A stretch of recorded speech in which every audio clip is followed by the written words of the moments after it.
Bienvenue sur La Voie de la Nutrition, le podcast qui vous dit tout sur la nutrition et le bien-être. Je suis Julia, diététicienne nutritionniste, et je suis là pour vous partager mes connaissances et vous parler des sujets qui vous intéressent. Aujourd'hui, nous allons discuter soins et bien-être, en partant à la découverte de la kinésiologie, grâce à une nouvelle et rayonnante rencontre avec Nathalie Imbert.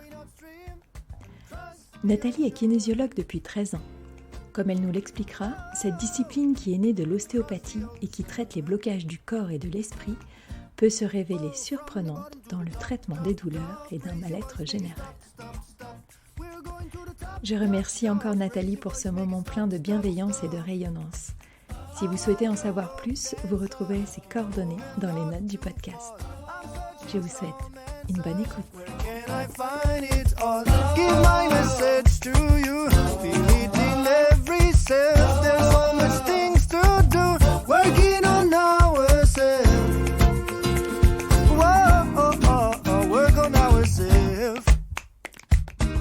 Bonjour Nathalie. Bonjour Julia, tu vas bien? Oui, ça va et toi? Écoute, je suis vraiment ravie de t'accueillir aujourd'hui sur ce podcast et de pouvoir faire découvrir à mes auditeurs ton métier qui est le métier de kinésiologue. C'est comme ça qu'on dit? C'est comme ça qu'on dit, oui. Ok, parfait. Eh bien, écoute, pour qu'ils puissent faire connaissance avec toi, je vais te demander de te présenter brièvement et comme tu en as envie, de nous expliquer un petit peu qui tu es pour démarrer cette interview. Très bien. Alors, écoute, simplement, voilà, je m'appelle Nathalie Imbert, j'ai 47 ans et je suis kinésiologue depuis à peu près une quinzaine d'années maintenant. Voilà, j'ai commencé alors par des études classiques. J'ai un bac scientifique et j'ai fait du post-bac avec une préparation maths sup. Donc voilà, tu vois, c'est une spécialisation chimie. Donc c'est vraiment pas classique du tout. Effectivement, tu as un peu fait le grand écart, mais écoute, on est dans une société où on évolue et je pense qu'on a plusieurs carrières et l'essentiel, c'est de trouver sa voie. Exactement, voilà. Donc, loin de la kinésio, mais j'y suis arrivée, tout doucement. Et donc, du coup, justement, comment en es-tu arrivée en kinésio et quelle formation tu as dû faire pour en arriver là? Alors, je suis arrivée à la kinésio parce que j'étais mal en entreprise, simplement.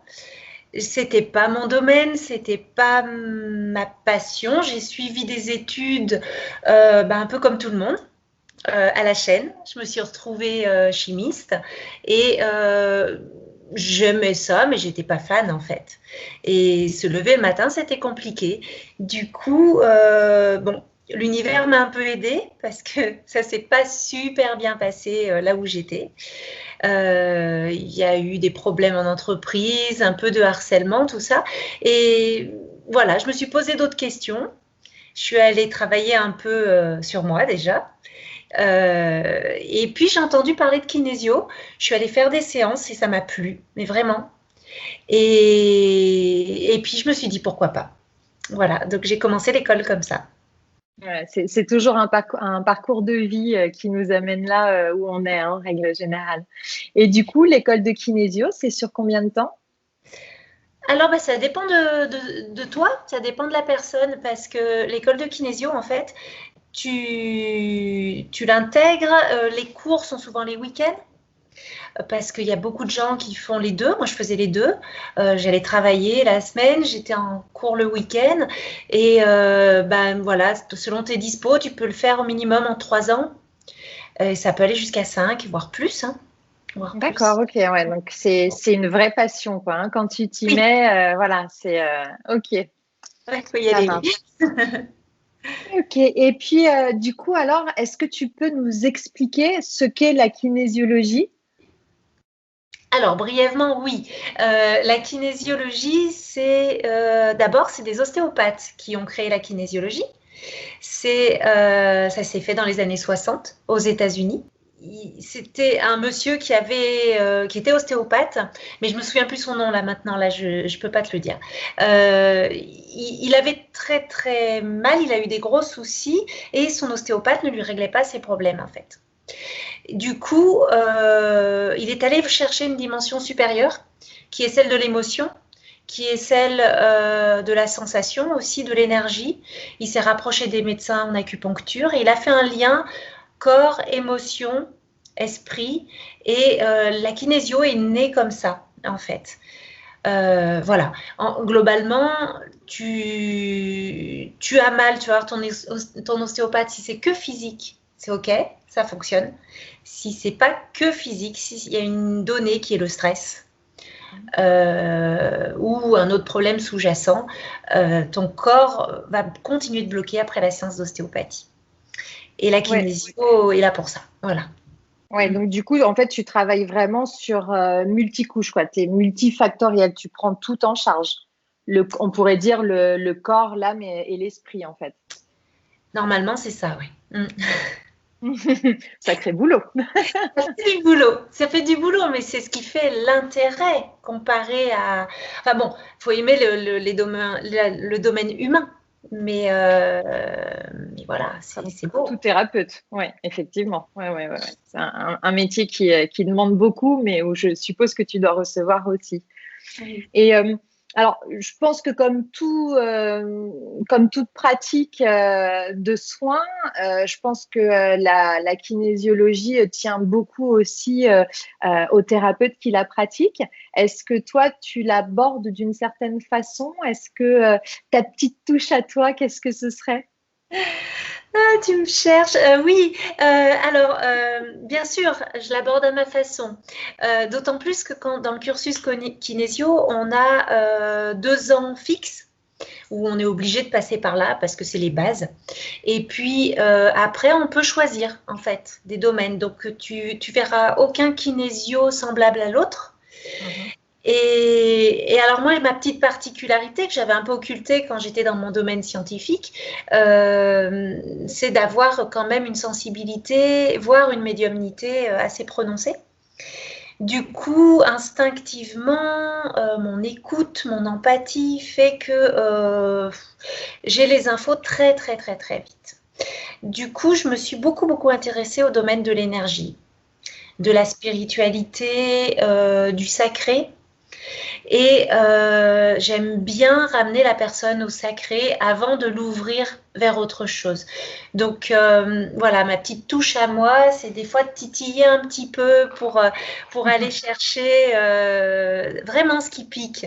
Et ouais, j'aime bien, je peux être pénible même, mais quand parce que c'est pas forcément là où on a envie d'aller, hein, mais c'est là où il faut aller. Ouais, mon expérience me dit que c'est là où il faut aller, effectivement. Mais quand tu trouves que la personne s'ouvre et qu'elle comprend vraiment le pourquoi elle bloque, là tu as ta guérison. T'as ta guérison, moi j'ai rien. La personne crée sa guérison, quoi, a été un super bon accompagnateur et c'est l'objectif. Donc voilà, moi je fais beaucoup d'émotionnel et de sacré. Sacré, ouais. C'était vraiment sur l'énergie. Et du coup, tu disais que chacun de tes collègues choisissait une spécialité. Quelles sont les autres spécialités que l'on peut trouver? Quels autres axes peuvent développer les autres kinésios? Alors, tu as beaucoup de kinésio qui restent dans le carré logique, j'ai envie de te dire, et pas le domaine vraiment humain. La kinésio, au départ, ça peut paraître fou parce que c'est quelque chose qu'on ne connaît pas, mais c'est binaire.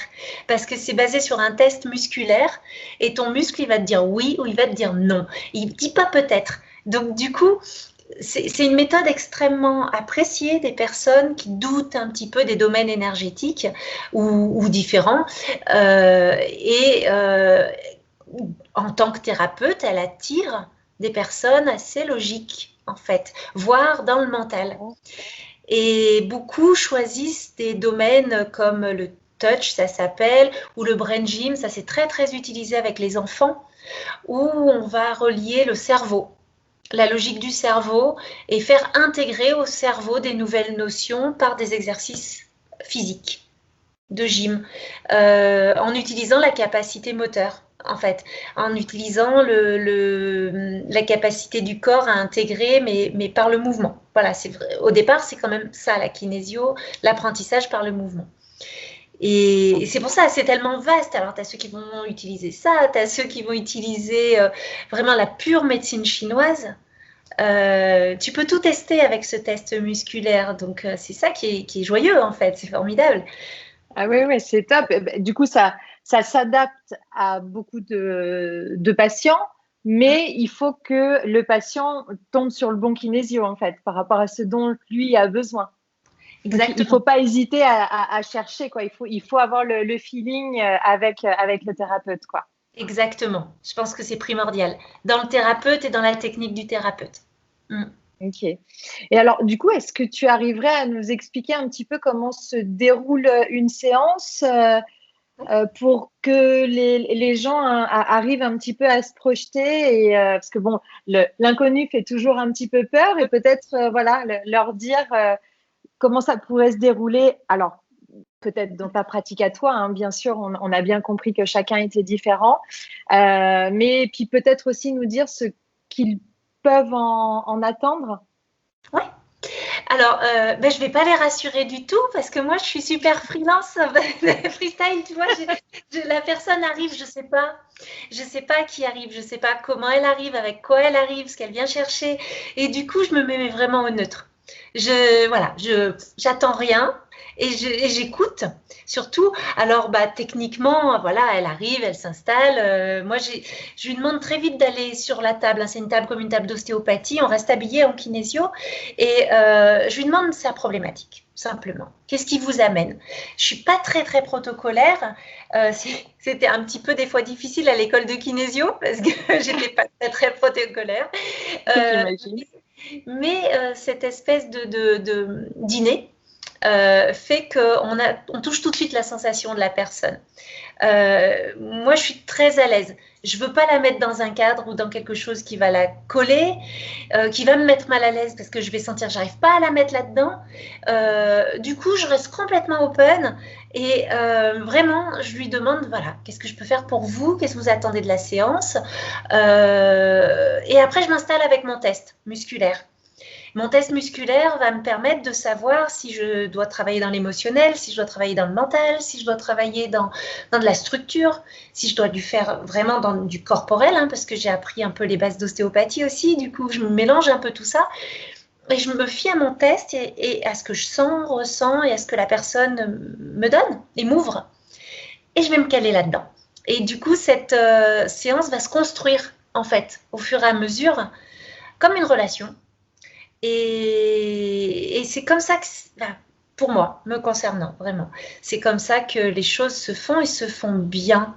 Parce qu'on rentre dans le cœur, on rentre dans cette confiance, la personne peut s'ouvrir. Moi, je reste ouverte aussi. Et je pense que c'est super important et c'est vraiment la qualité primordiale pour le thérapeute d'être dans cette écoute et cet accueil. Et le reste se fait. Alors, c'est pas sécurisant peut-être parce que j'ai pas... Chaque séance, c'est une nouveauté. C'est une nouveauté. Une nouveauté, oui. D'accord. Ouais.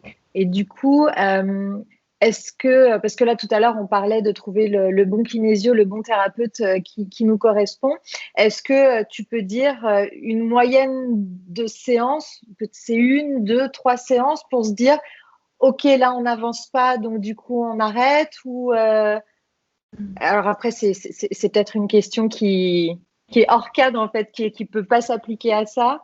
Alors, si, en kinésio, ça s'applique très très bien. On définit des protocoles, comment on avance, etc. C'est très carré. Mais effectivement, ma manière de faire à moi, c'est de dire, voilà, on est là, vous êtes arrivé là, on a compris ça, vous avez à travailler ça. Moi, je vous aide au niveau énergétique, c'est-à-dire qu'au niveau de la mémoire cellulaire, au niveau de vos croyances, au niveau, voilà, on a bougé. Maintenant, je vous laisse intégrer et me dire quand vous aurez besoin, en fait. Donc, souvent, j'attends 3 semaines, 1 mois minimum. Et après, à moins que je vois vraiment qu'il y a du boulot, je dis non, là, il faut que vous reveniez. Mais vraiment, non, je donne aucun rythme à la personne, je la laisse choisir son rythme. Tu sais, je sais plus si c'est en latin, le pied, ça veut dire régel. On le dit régel, ça veut dire la régularité. Et c'est le rythme de ta marche. C'est pas à moi de dire le rythme de la marche du patient. C'est à lui de choisir son rythme, vraiment. Et si je le bouscule ou au contraire, ou l'inverse, il va pas se sentir respecté. Et vraiment, ce lien de confiance, il est super important parce que tu as des patients qui sont dans des demandes simples, il n'y a pas de problème, ils vont comprendre tout ça, puis tu as des patients qui vont être très bouleversés émotionnellement. Et s'ils ne se sentent pas complètement libres dans leur relation à leur thérapeute, ils perdront confiance dans le thérapeute et dans la thérapie, les deux. Ouais, en fait, tu les laisses acteurs et tu es juste l'accompagnateur au bon moment et après, ils choisissent, eux, d'y aller ou pas. Ouais, ok. Et du coup, est-ce que tu as, par exemple, des problématiques qui ont tendance à revenir, à être récurrentes? Tout à l'heure, on parlait un petit peu de stress, etc. Alors, je sais qu'après, c'est la porte ouverte un peu tout parce que je pense que tu dois travailler sur quelque chose où la personne peut-être peut venir pour quelque chose et puis après, ça doit découler sur d'autres choses. Mais est-ce que toi, avec ton recul, tu arriverais à me dire, voilà, la majorité des gens, c'est ça, où il y a 2-3 grandes tendances qui se dégagent? Juste pour donner une idée aux gens, en fait, de leur dire, ah bah tiens, j'ai cette problématique-là, la kinésio pourrait m'aider. Alors, il y a des grands thèmes, on va dire, les angoisses, les tocs, qu'est-ce que je veux dire, mais les douleurs physiques aussi. Je travaille beaucoup avec des ostéopathes, justement, qui font ce qui a été fait dans les années 60, en fait. C'est-à-dire que ces ostéopathes-là ont compris que leur limite à eux, la limite du corps, et quand ils n'arrivent pas à débloquer ce patient, eh ben, ils me les envoient. Et nous, on va chercher la dimension émotionnelle qu'il y a dans leur douleur. Voilà. Donc, mais quand même, le stress, l'angoisse, les personnes qui sont dans le mental, beaucoup, on en a. Beaucoup. Okay. Ouais, ça tourne autour de ça. Ok. Et est-ce que tu aurais ta plus belle réussite ou peut-être juste une anecdote à nous partager de toutes ces années d'expérience? C'est super difficile. C'est super Désolée. difficile parce que c'est énorme. Mais ouais, il y en a une qui m'a vraiment touchée, beaucoup. C'était une jeune femme à l'époque, elle avait 17 ans, 18 ans, je crois qu'elle était tout juste majeure, et elle venait me voir, c'était les premières fois où elle osait faire une démarche comme ça, et c'était une jeune femme africaine qui était là depuis qu'elle avait, je ne sais pas, 12-13 ans. Et en fait, elle ne le savait pas, elle ne se rendait pas compte, mais elle était enfant esclave. Et à force de me dire je vais pas bien, je me sens pas bien, il y a un truc qui cloche, elle sentait que c'était pas ok, mais elle n'avait pas cette dimension difficile parce que elle allait faire les courses, elle sortait dans la rue, pour elle avait une vie normale, mais en fait elle n'avait pas ses papiers, c'était retenu, elle n'avait pas le droit d'aller travailler, elle n'avait pas le droit d'avoir d'amis, elle n'avait pas le droit de rien, et venant de son pays d'où elle venait, voilà, il y avait une espèce de normalité dans ce qu'elle vivait qui n'était pas normal. Et moi, j'ai très vite compris, et ça a été un peu long, justement, de l'amener à la compréhension, tout en la respectant, en la froissant pas. Enfin, voilà, c'était assez long, et c'était...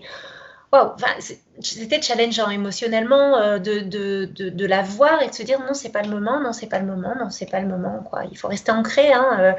Et il y a un moment donné, elle a compris.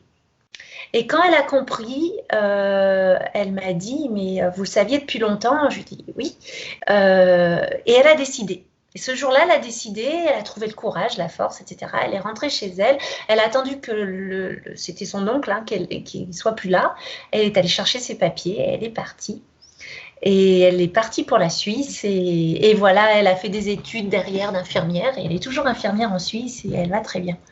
Ah, génial, tu as gardé contact et tout. Ça me met les poils, comme on Oui. dit, tu vois. Je ressens ton émotion. Et puis, voilà, effectivement, c'est sacrée anecdote, quoi. Tu vois, ça peut vraiment amener à tout et des fois, c'est challengeant pour le thérapeute. Ah oui, oui, et puis effectivement, là, lui laisser le choix de pas trop la brusquer non plus pour pas qu'elle prenne peur et qu'elle s'en aille, parce que prendre conscience de sa vie, de l'état dans lequel elle était, ça peut être très violent et ça peut être très effrayant parce qu'elle n'avait rien connu d'autre au final. Ouais, ça aurait pu la détruire totalement si je lui avais dit de but en blanc et Ouais. c'est vraiment cette relation de cœur à cœur qui fait que petit à petit s'installe la confiance et que la personne veut bien, décide de voir, en fait. Ouais. Et il faut attendre Et le puis bon moment. c'est son corps au final qui l'avait amené vers toi. Oui. Son corps Ah où oui. elle se sentait pas bien, et puis au final c'était pour libérer son esprit et sa vie, quoi. Donc Exact. on retrouve encore ces différents niveaux dont tu nous as parlé Ouais. dès le Ouais. début. Ok, super. Bah écoute, merci pour ce joli partage, cette jolie histoire. Est-ce que tu aurais là un conseil pour les personnes qui nous écoutent? Alors, un conseil. Moi, vraiment, ouais, la kinésio ne m'a appris qu'une chose. Vraiment, c'est de rester à l'écoute de soi tout le temps. Et justement, l'écoute du corps. On va tester le corps de la personne. On n'écoute pas le mental de la personne. Des fois, il nous raconte plein de trucs, on n'écoute rien. On n'écoute rien, en fait. Il faut fermer les oreilles parce que c'est leur mental, c'est leur émotion qui parle, c'est leur peur. Par contre, le corps ne ment pas. Le corps ne ment pas, donc quand vous avez une douleur, même minime, quelque chose de récurrent qui vous arrive au niveau émotionnel, au niveau de la sensation, plus que l'émotion, la sensation, écoutez, posez-vous, essayez de comprendre ce qui se passe et si vous n'y arrivez pas, faites-vous aider par qui vous voulez, mais voilà, écoute du corps. C'est mon Être conseil. à l'écoute de son corps. Ok, très bien. Et puis, on va sortir un petit peu du cadre pour finir, parce qu'on est quand même sur un podcast nutrition et bien-être. Oui. Et alors, une petite question un peu personnelle que j'aime bien poser, mais si tu devais nous citer une Madeleine de Proust et puis éventuellement ton plat signature pour lequel ton entourage pourrait t'inscrire à Top Chef, quel serait-il? Alors, oui, la Madeleine de Proust, pour moi, c'est le soleil. Mais vraiment, le soleil. J'aime le soleil, je vis au soleil, je suis née au soleil. Dès qu'il y a du soleil, je sors. Voilà, c'est mon truc qui me ramène le soleil à l'intérieur. Voilà, Ouais, c'est vraiment. C'est mon truc. super. Et puis le plat, je vais te décevoir, Non, Tant que ça te fait plaisir, il n'y a pas de souci. c'est ça. Et écoute, ouais, je suis kinésio, je respecte mon corps, je fais très attention, franchement, à l'alimentation. C'est très important, à l'eau, à l'air, à tout. Et puis de temps en temps, et je pense que c'est aussi une ressource, ce genre de choses. Il ne faut pas rentrer dans des extrêmes non plus. Mon truc à moi, c'est aussi une Madeleine de Proust parce que ça me rappelle plein de bons souvenirs. C'est le kebab. Il n'y a rien à faire. Un kebab et ça repart. Super slogan, j'adore. Kebab et ça repart. Et voilà, pas trop parce que c'est pas ce qu'il y a de meilleur, c'est grasse, ouais, c'est salé, c'est tout ce qu'on veut. Mais voilà, c'est bon. Mais ouais, mais c'est ça. T'en se faire plaisir, c'est super important. Moi, je suis jamais dans les extrêmes. Moi, la frustration, ce n'est pas possible et je prône toujours le plaisir. Donc, je ne suis point déçue, ne t'inquiète pas. Voilà, pour tout te dire, moi, c'est les frites. Donc, tu vois, il n'y a pas de Ah, on est tabou. bon. Ouais, mais ça fait bien avec, écoute. Exactement. Écoute, Nathalie, je te remercie vraiment pour cet entretien. Tu es une femme rayonnante, ça se voit. J'espère que les auditeurs l'entendront. Moi, j'ai vraiment trouvé une vraie rayonnance chez toi. Je pense que les gens le verront aussi sur la photo que tu m'as gentiment envoyée. Je mettrai tes coordonnées aussi dans les notes du podcast si les gens veulent te contacter. Et puis, peut-être que nous aurons le plaisir de nous reparler dans un prochain podcast pour peut-être aller un petit peu plus sur la dimension énergétique et sur ta pratique personnelle à toi de kinésio qui fait que tu es la praticienne que l'on connaît. Merci beaucoup. C'est un grand, grand plaisir et un exercice vraiment que j'ai apprécié parce que ça oblige à recentrer, à recadrer, à faire une synthèse. Donc, je te remercie infiniment. Avec plaisir. À bientôt, Nathalie. À bientôt.